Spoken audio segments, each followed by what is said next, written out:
Frankie Pine, thank you for joining me on Hitmakers Exposed. I love talking about synchronization, music supervision, because it's an area that it's an animal all by itself. And you've been there, you've worn the T-shirt, you've washed the T-shirt, and then you've worn it again. Grammy nominated, you've worked on some amazing projects, including Nashville, Daisy Jones and the Six, the Oceans films, so many more, Army Wives. I'm going to go back at some point to where it all started for you. But tell me what you love about what you do as a music supervisor. Well, thanks for having me. I'm excited to talk to you. I really feel like the greatest joy that I have in doing it is when I find a song and I watch it to picture and it makes me cry. Like that to me is or I get goosebumps, or like when I'm on a dubbing stage, like especially like on certain shows that I get so into doing this, like if all the producers would turn around and look at me and go, is she crying or is she not crying? Because if she's not crying, I think we might have to change the song. Because it's all like, it just is this, it's like a living through the experience of not only what you're visually seeing, but then what you're hearing. And that to me is the ultimate of the job, is when you can find that is what really, really kind of excites me and just moves me more than anything else, because music is moving. Yeah. Do you think you need to have taste to be a music supervisor? I think an understanding of what the music does to picture. Having great taste obviously is helpful, but I don't think it's a must. I think it is really about the perfection of the song with the scene, because that's the job. Like, look, we can all listen to things. Like I listen to stuff all the time that I love, but there's just no way that I'm not going to be able to use it anywhere. Or, like to me, like that, we all have great tastes in different genres and different fields and different whatever, right? We all have our favorite music. But that doesn't mean it equates to putting it into a film or television show. It just isn't the same thing. It really is, it's really about the marriage of that song to the scene and the picture and how it helps propel the story. Like I always say, like, I don't really critique songs in a way of, whether it's good or bad. It's whether or not it's usable for me. Like if it's going to move me through that scene and move and help propel the story of those characters, then the song is freaking great as far as I'm concerned. Yeah. And I mean, do you have to have some kind of, I'm trying to work out what makes good music supervisors, what they are. Have you always had this sense of sort of visualization, literally like the images of stuff, like daydreamy kind of, have you been a daydreamy kind of person? Because you have to imagine music along with a picture without actually necessarily seeing them together, don't you? You have to have some kind of understanding of how they piece together. Like a lot of times for me, it's words, like, so if I'm reading a script, I can visualize what that scene will look like and be able to hear what kind of music would be great in there. I mean, and that's kind of like, like from the get-go of being hired as a music supervisor and why you're hired is, you are kind of like helping the director or the producers kind of devise what the sound of that project is. And that is, like it could be polka music, or it could be, marching band music. It could be pop music. It could be, hip hop. It could be anything. Like I just feel like, you are, and if you don't have that kind of visualization of what you think it should be, then I think it's harder to do the job in a super creative way and you become more of a facilitator, if that makes sense. Yeah, it makes complete sense. Have you been a creator of music as well?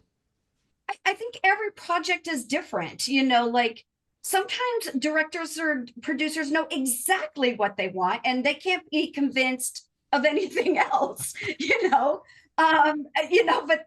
and then it's when you become the facilitator and you kind of just, do, what you feel is going to be the best route, while helping them along, I mean, that's why I think it's, like being a really good music supervisor is also just being a chameleon and being able to kind of like change your spots and change your stripes a little bit, as you're hopping into project after project. And I've always loved that I've been able to do that because I don't feel that it pigeonholes me into one specific genre of music. It allows me to be creative in other areas of music that I'd love to listen to. Like right now, I've just been on like an Italian kick, and I just love the fact that I get to kind of explore, different genres and different places. And like we had an episode of Daisy Jones where the whole episode took place in Greece, and it's an area of Greece where it's an expat's place where people just go to live. So I really wanted to kind of like come up with a plethora of music, whether it was French or Greek or Italian. Like I just wanted to come up with lots of different sounds to kind of really help create that space of that we were in this expatriate, place in Europe. Yeah. It sounds absolutely fascinating. Have you delved into the actual creating of the music as well, like writing and making the records? Well, I always am, I am a part of the creative process when we are, writing original music for, like Nashville was like the mecca of original music. It was me going into the writer's room on with the show writers to find out where the stories were headed.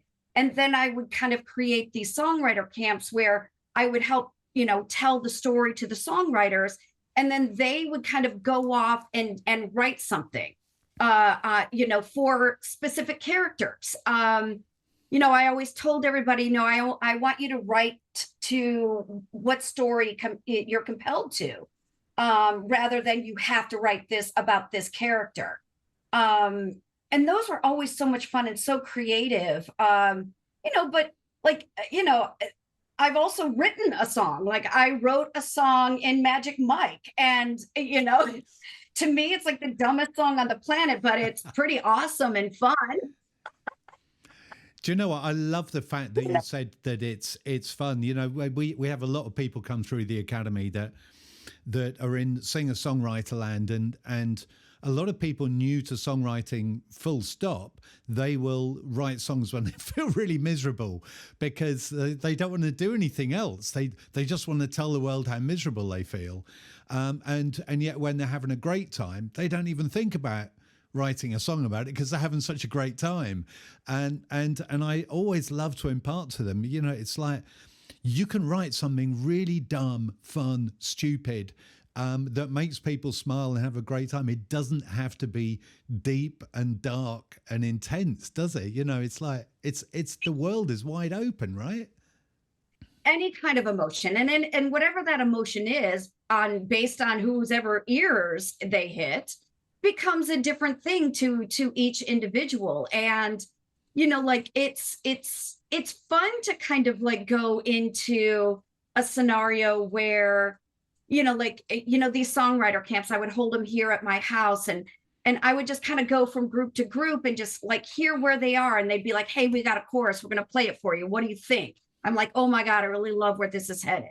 What if you touched a little bit more on this and a little bit more on that?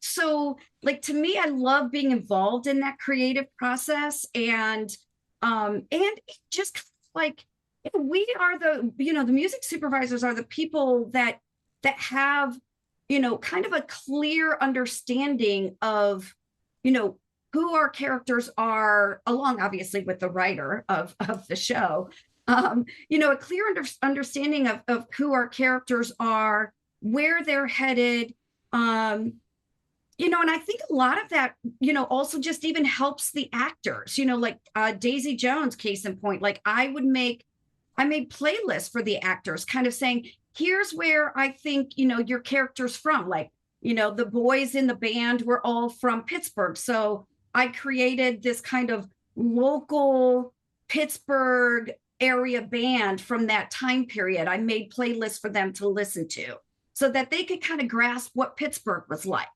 and maybe that helped shape their character and helped, them guide who they were going to be as that particular character.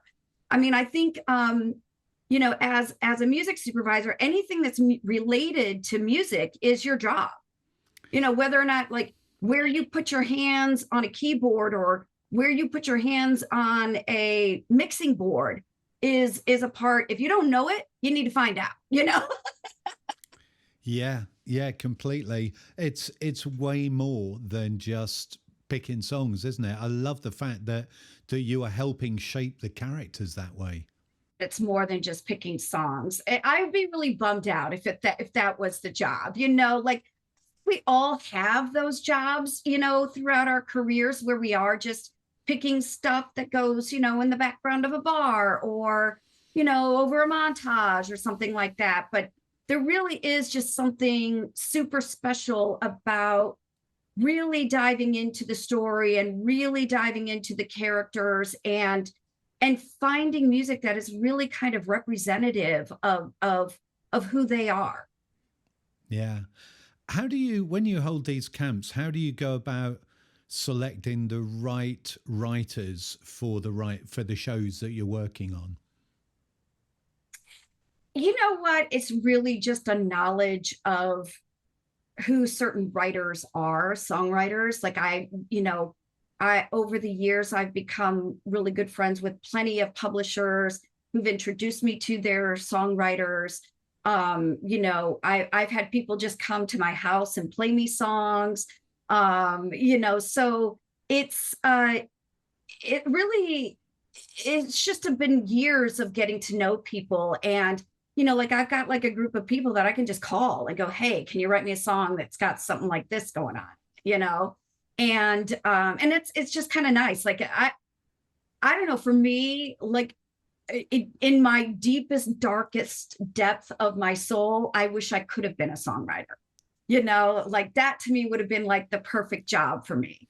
But, once you kind of realize that we don't have that skill 100%, then you do your best with, to me, like helping those people. I love that. Yeah.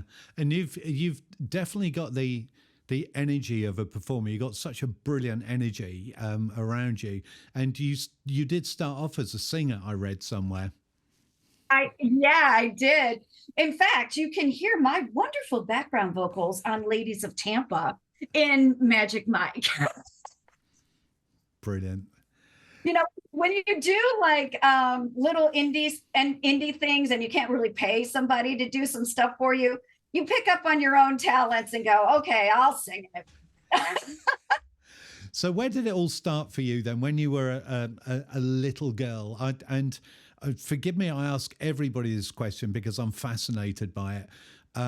Did you have a record that you heard when you were a little girl that suddenly just made you gave you the goosebumps and made you think, this is it for me, I have to be in this world? For me, like I listened to everything. My dad was a DJ, so he had tons of records, and he was the kind of guy, like he was a super technical kind of guy, and he built his own stereo. And so he would like, sit down. I want you to sit down right here. And this was back in the day when the speakers were huge and, like he sat me down, like right in the middle of the speakers. And he goes, I want you to just listen. I want you to just really hear this, and, he managed a couple of bands too back then. And even though he really wasn't a super musical guy, he had like a really great voice, but he didn't play an instrument or anything like that. And, you know, he got me excited about music. And, you know, so for me, I started playing piano when I was 10, and, you know, wasn't like amazingly great at it, but it allowed me to kind of like play around with notes and coming up with songs and singing songs. And you know, like I mean, I'm an okay singer. I wouldn't say I'm great or anything like that, but you know, like it's been enough to kind of get me through doing some things, you know, for the shows that I've worked on. And I've been in like a couple of bands and stuff like that, but nothing, you know, nothing super major that was like, oh my God, this is my end all be all. But my favorite thing in the whole entire world was to try to sing like Barbra Streisand.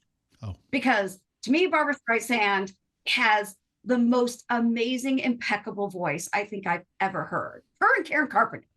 And so like I would try to emulate and have that breath that she had and be able to hold those notes and find that perfect kind of like rise up and vibrato. I mean, like I did everything I could to emulate her. But meanwhile, I was listening to that, and then I was listening to Steve Miller and Berlin, and I listened to everything, you know.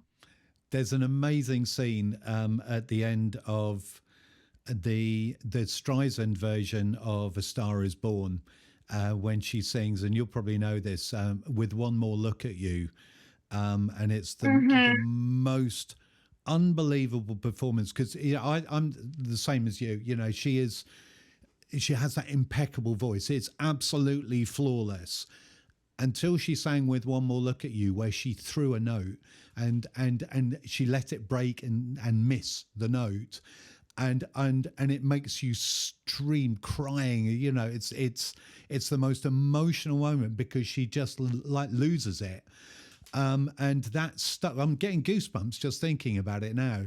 And that's why, like, I feel like I fell into like the perfect job, because that's what happens when you have that visual and, you know, the song and the performance of it. It just is, I don't know. It's just moving. It's just moving in my soul. I don't know why.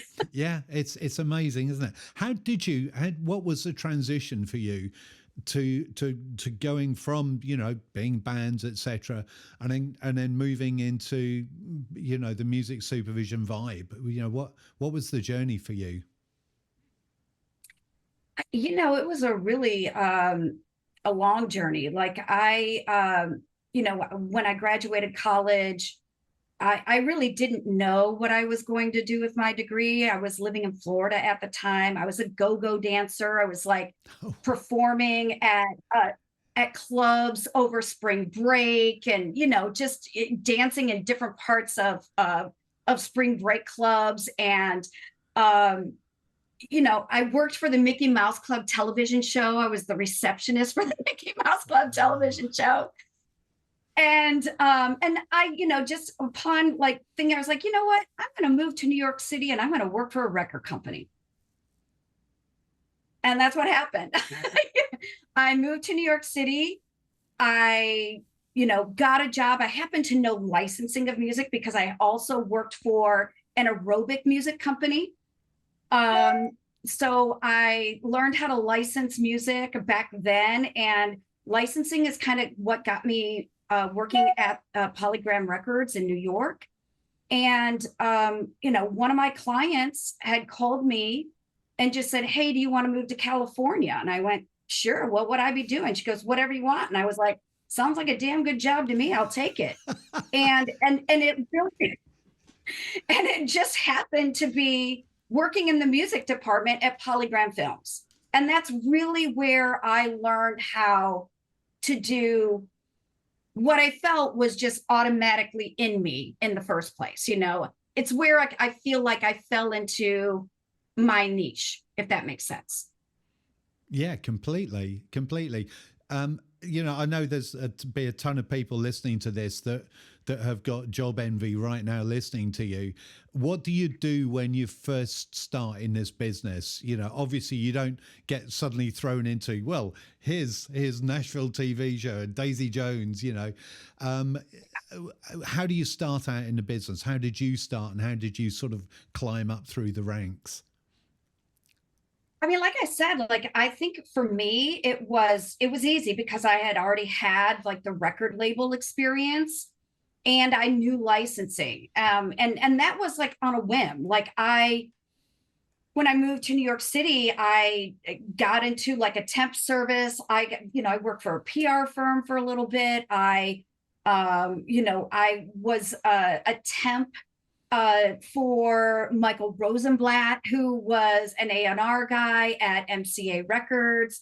And, you know, he had actually offered me a job as his assistant. And I was like, no, I don't really know if I want to sign bands. It's not quite my thing.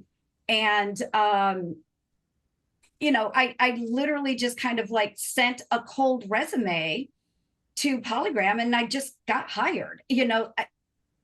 It wasn't like a major position, but it wasn't an assistant position either. And that was what I was excited about. It wasn't an assistant position.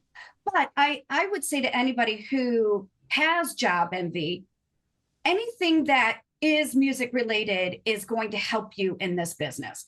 Whether you're working in a recording studio, whether you are working for a publisher, whether you are an assistant to a music supervisor, whether you are working at a studio, these are all experiences that help you in music supervision. Because not only, yes, you need to know music and you need to, that whole stuff, but you also need to interact with record labels. You need to make deals. You need to know the business side of things too. It's not just about like, oh, I'm going to go and find like the coolest song on the planet and put it in that spot. It really, you have to know a lot of the business side. And you learn that by working at labels. You learn that by working at publishers. You get that kind of corporate experience, which I feel is a positive to, working on this side of, like being an independent music supervisor. Yeah. And it's not all champagne and roses, is it? It's, I was talking to Rupert Hollier actually over here, and he was saying that there's a lot of people suffering from a lot of stress in the business. That you have to work at keeping your personal balance in there. Would you say that applies to you? You seem very positive. I think it's interesting. I kind of like equate music supervisors in two ways. Like you either are like the calm, chill music supervisor, or you're the more like amped up, I call them like nervous Nelly music supervisors. And, to me, if the producer is more of a nervous Nelly stressed person, they're not going to like me. They're not going to want to hire me because they're going to think something's wrong with me if I'm not feeling the same kind of nervousness they're feeling, right? So like people like people. So if, like a calm director or, just somebody that's a little bit more chill and kind of like flows through their process in a more, obviously everybody gets stressed out. I'm not saying that, people don't, but, and I do too, but, like I feel like people want to work with like people. And so to me, like, I always go into it where I'm hoping that that person that is hiring me has picked me because they like my demeanor. And obviously I have a resume that's fine, that shows everything that I can do. But it also is a process where you are by that person's side, the director and the producer for months. You kind of need to like each other. You kind of need to get along and be able to have like frank conversations and honest conversations. And if you're afraid to do that, then I don't think that you're doing your job. Yeah. Yeah, that's really smart. What's the hierarchy with decision making? Like when you find a song that you think is perfect for a scene, who do you need to then get it sort of approved, cleared, agreed by? I mean, we have direct access to the person with the final say. So, on a film, it's the director. On a television show, it's the showrunner, it's the producer. And, like I always say to me, like, here's my, my platter of music, and here you can pick whatever you want off the platter. My platter has everything that I like. So I'm hoping that there's something on my platter that you're going to pick. I won't be upset, if you pick one song over another. That's, and the other thing that I always say too, it's like, I'm the deliverer of music. I didn't write it, so it doesn't hurt my feelings if you tell me you hate it. I mean, I'm like I said, I'm just the server with that music. And obviously I like to get to know who I'm working with, because I think that has a very strong bearing on where they go musically, with the kind of music that they like, why certain songs might strike them over others. Like I'm grateful that I have a sociology degree, because I feel like that is, it's really getting to know people and understanding why there's certain things that make them click or turn them off, or where they're from, how old they are. There's lots of different factors that come into why someone might like one song over another. Yeah, and it feels like you, from what you've said already today, it feels like you work this into your entire job. From what you said about with Daisy Jones, where you're getting them, you compiled off your own back a playlist of Pittsburgh music, that would have been appropriate at that timing, and so they can really start to understand the characters that they're trying to play, and that's way beyond the music that's on the playlist. That's actually caring. It's almost like you care, Frankie, about the shows that you're making. The more understanding I have of that character, especially when you're doing something that is original music, where you're coming up with understanding of like what that actor or what that character would actually create musically. Like that is super important for me to have a clear understanding of what that is, because that dictates who my executive music producer is. That's the one that's going to create this music and give the vibe and the sense and the, like all of that is just, it's hypersensitive to the overall project. Like I was watching, we were on set on Daisy, and we literally were just kind of like, we had shot like one shot, and I just, wait, we got to do it again, because in the background, the reel-to-reel machine wasn't moving. And it's like, the reel-to-reel machine's got to move if we're recording, so there's all kinds of like little things that if you're not really thinking that way as a music supervisor, then, it's half the job, in my opinion. It's half the job. That's really, really interesting. That's all the stuff that you get the nerds online that will say, hey, there's a little bit of continuity here. They were recording, but the tape wasn't musing. And that's exactly, that's suicide. It's suddenly, visually, TV and movie suicide, because it suddenly loses its authenticity, doesn't it? And we want to, when we watch this stuff, we want to become embedded. We want to become, in the studio with them, because everybody wants to live that dream and feel that it's real. That's absolutely brilliant. I love the fact that you picked up on that. So for the people that listen to this that would love to have had songs in Nashville and Daisy, what advice would you give people that would love to get their songs placed in TV and movie? I mean, I would say do your homework, know what projects, like if you're seeing something on television, and you think that your music would be perfect for it, research the music supervisor, make sure that they're in season, make sure that there's, they're actually working on stuff.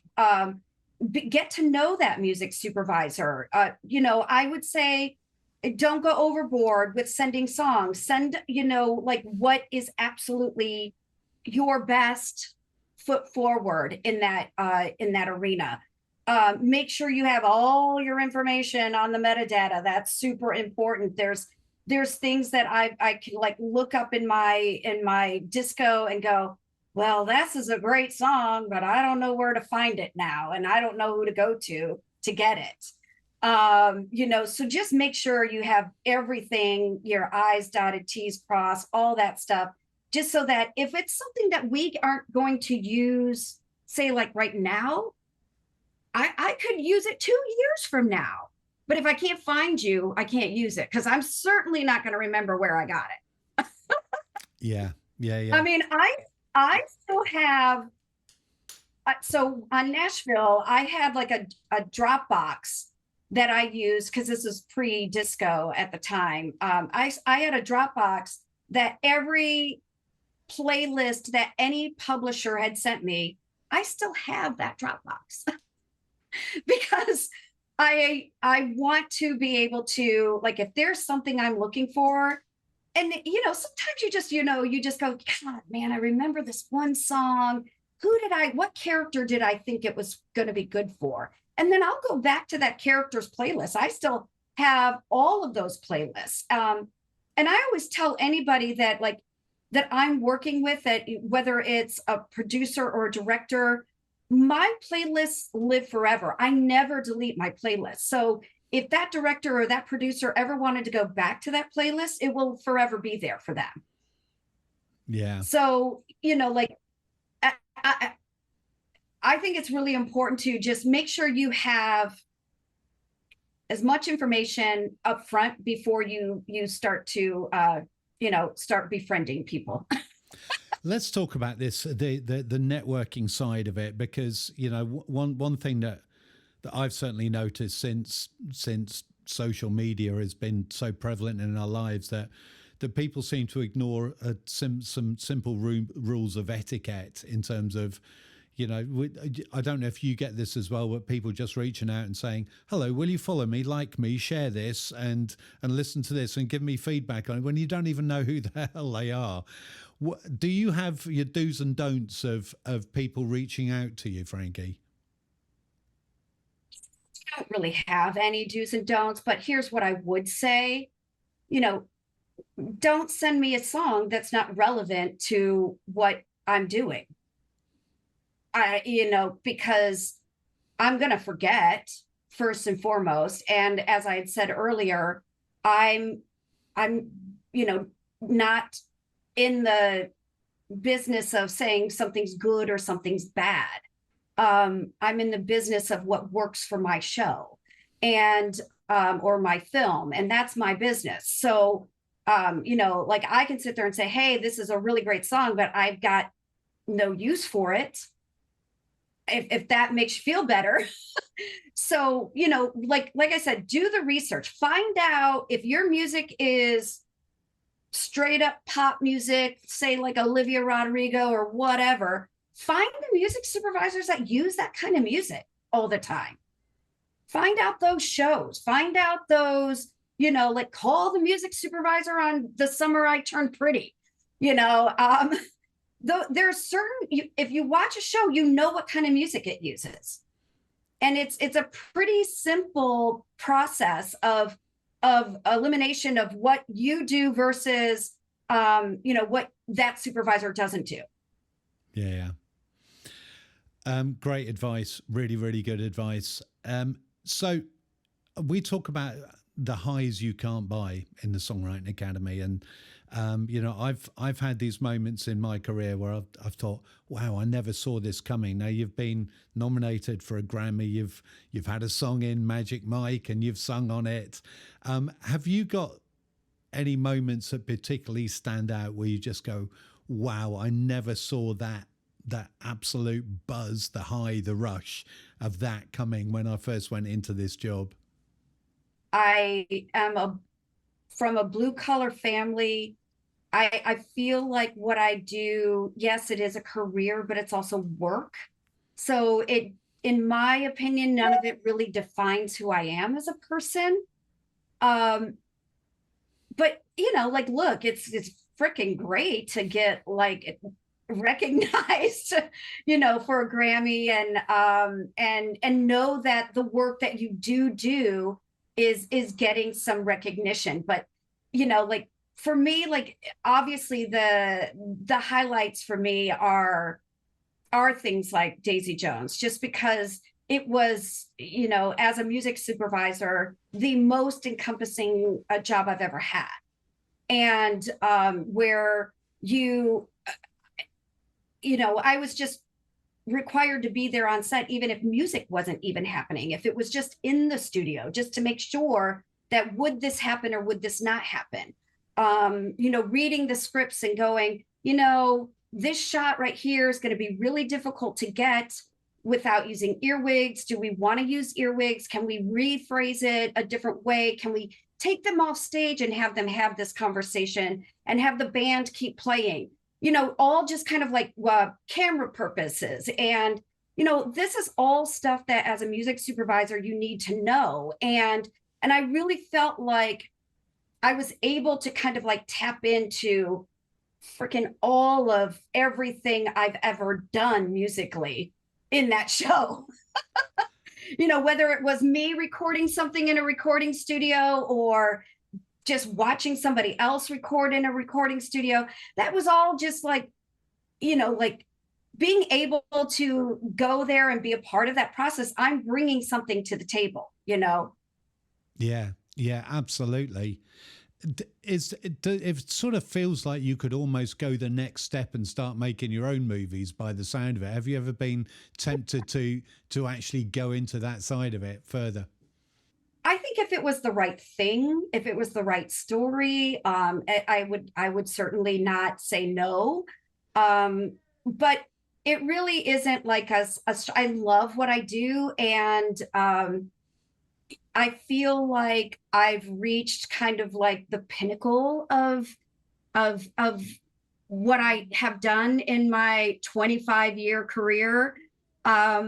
Now for me, I love the teaching part. I love being able to kind of give to other people that this is what the job is. This is the craft, and trying to better the craft for the future, for some of those young folks that are working their way up into music supervision.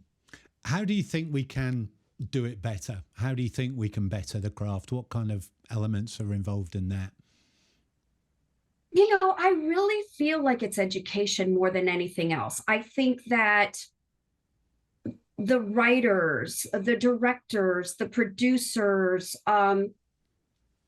they all need education as to what the actual job of a music supervisor is. I feel like it will only benefit them to know all the aspects of who they're hiring for the job, what they're going to get from that person.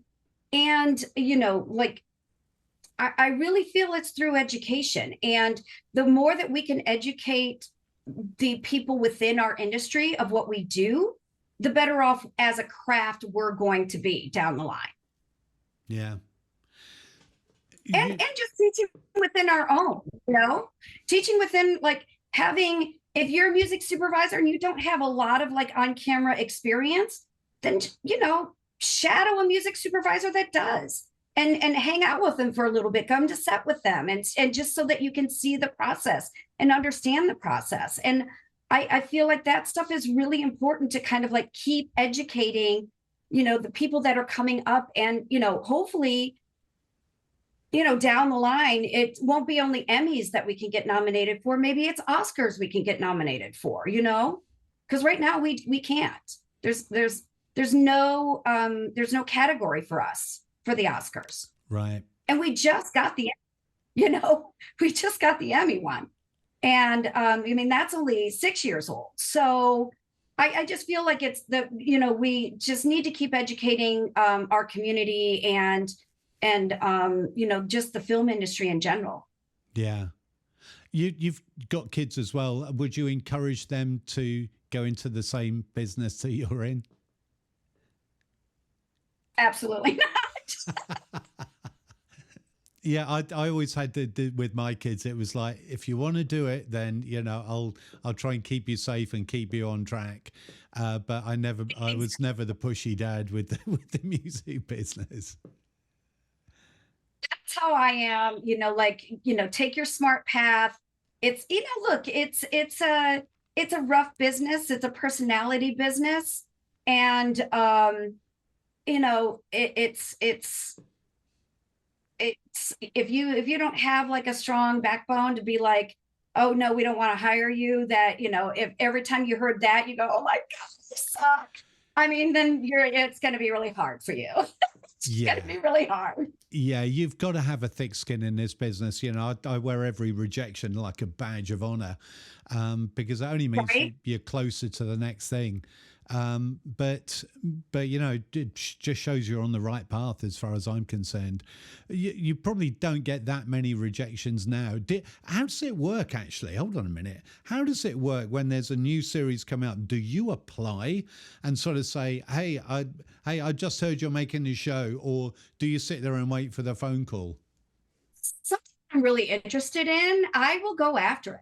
If it's like something that I like story wise, or who's attached, I will definitely go after it. I mean, it's hard to know everything that's kind of in development, right? As a layman, and there's no, like, I don't have subscriptions to everything that's in the process of being made. I mean, that's why we have agents. Agents are eyes and ears, and they are the ones that will typically kind of reach out. I've had people reach out to me directly. Hey, do you want to do this? I have repeat producers, repeat directors, so it really is just it's the relationships. It's people, and I think it's really important to kind of maintain as many relationships as you can, and I attribute that to just being real, Yeah. And honest, like trying not to force something to be there that's not there. And I think that goes back to whether or not you're a good fit with somebody too, you know. You talk about Daisy Jones very, very fondly. Would you say that's been your the favorite project to work on for all of the reasons you've said? I would say it's that one, and Nashville is their neck and neck, because there was so Nashville was kind of like my very first foray into that diving deep into the songwriting world. So it really kind of opened my eyes as to how, as a music supervisor, not only can we bridge with labels and publishers, but I love bridging that world of executive music producers and, recording studios and the songwriters themselves, and kind of really diving into, creatively with the writers of the show. And, I feel like, Nashville was my first kind of foray into really doing that on a significant level. I mean, there's certainly one-offs and things like that with other projects, but that one was where it was every single week we had to come up with 3 to 4 original songs, and it had to help propel the story. There were very little moments in Nashville where it was just straight up oh, it's a performance. No, typically every song meant something. It had a meaning behind it, and why it was written that way, and and how it affected that character, and how it affected the audience. Those were my boo-hooing in the on the dubbing stage days. And so I would say that they're just different genres of music. And this was they're both super involved. And I think that it's hard to kind of gauge between the two of them, you know? Yeah, yeah. And all very original song based as well, because a lot of, music supervisors are talking about, when all they were involved is clearance of songs that already exist. But these were far more creative, weren't they? Yeah, yeah. Because you really are in the middle of it all. You're in the middle of, why the song should say a certain thing. And you never want to be like, like in that, when we've talked about this too, Martin, like you never want to like hit the nail on the head lyrically. You want it to be metaphoric in the way that it affects people in different ways. Like, you could be working on something, where, like Nashville, case in point, like, the Juliet in that show was kind of a bitch. And, like certain things that, we would have Hayden sing, like some of it, we knew that it had to touch on people. And we always wanted the songs to be fantastic. We never wanted any song to be bad.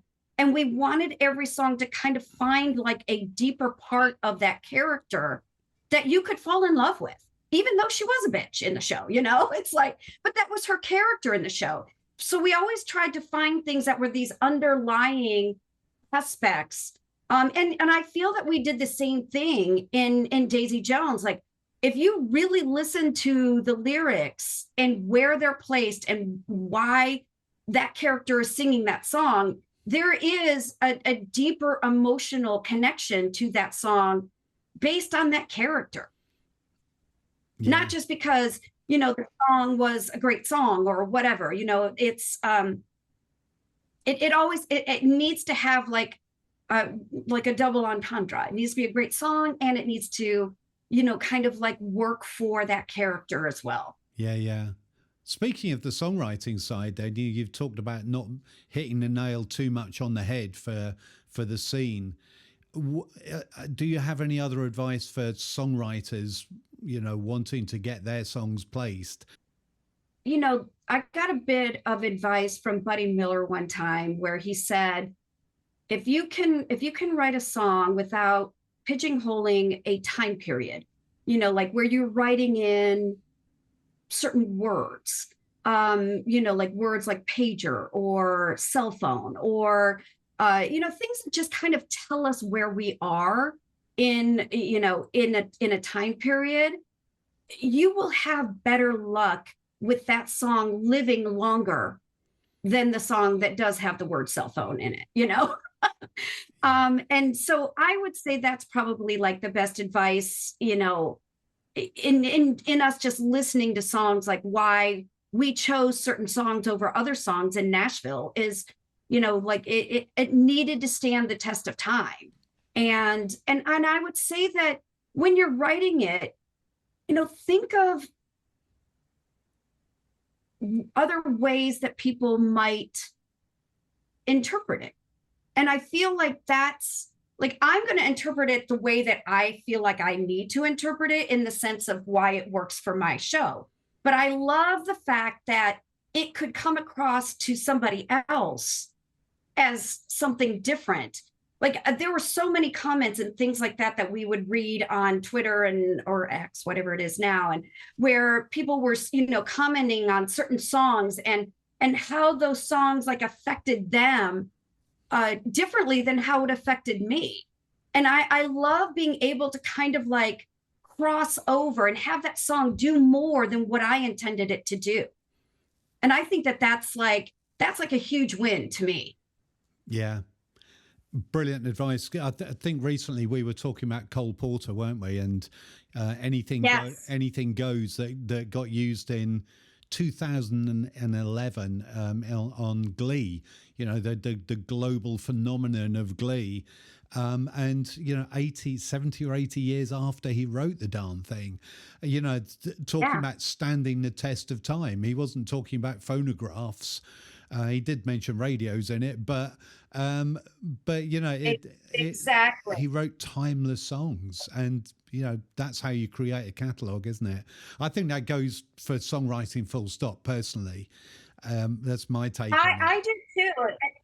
Yeah, and I feel like if you can take those words and, you know, if you can change it, not the words, but even just the style of the music, and it still, the song still resonates, that's another way to know that you've got a great ass song.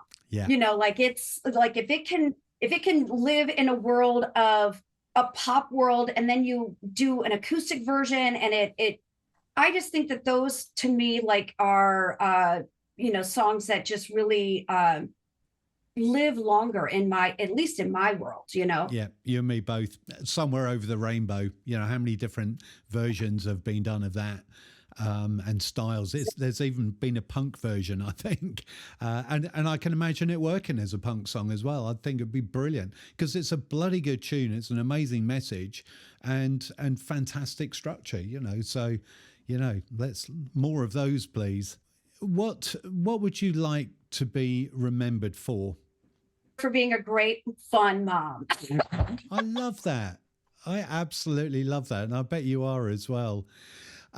Speaking of kids, then, if you could go back to, was it 10 years old, and you're sitting there in between, I bet he placed you right in the middle of those stereo speakers as well. If he was an audiophile, it's like you have to be right bang center. He would move me like, nope, you got to move back just a little bit. You know, he was perfect at like finding that like perfect point. Yeah. So if you could go back to little Frankie and give her some advice about the path that lay ahead, what advice would you give her? I am a person that doesn't live with regrets. So I kind of live my life as my path was my path, and I wouldn't be the person that I am today if it weren't for that path. So I would do it the same exact way. I love that so much. Yeah, I just I think that you are the person who you are, you know, based on your experiences and based on really making dumb decisions and not doing things the way that you should do them, or you know, or doing things the way that you should and have it backfire. I mean, like all of those things are things that kind of really shape who you are. And I really wouldn't have wanted to have done it any other way. You know, like I didn't have kids until I was 40. You know, I had fun in my 30s, my 20s. I was like just figuring this shit out, moving from place to place. And, you know, so it was the path that I feel like I was supposed to take in my life. Yeah.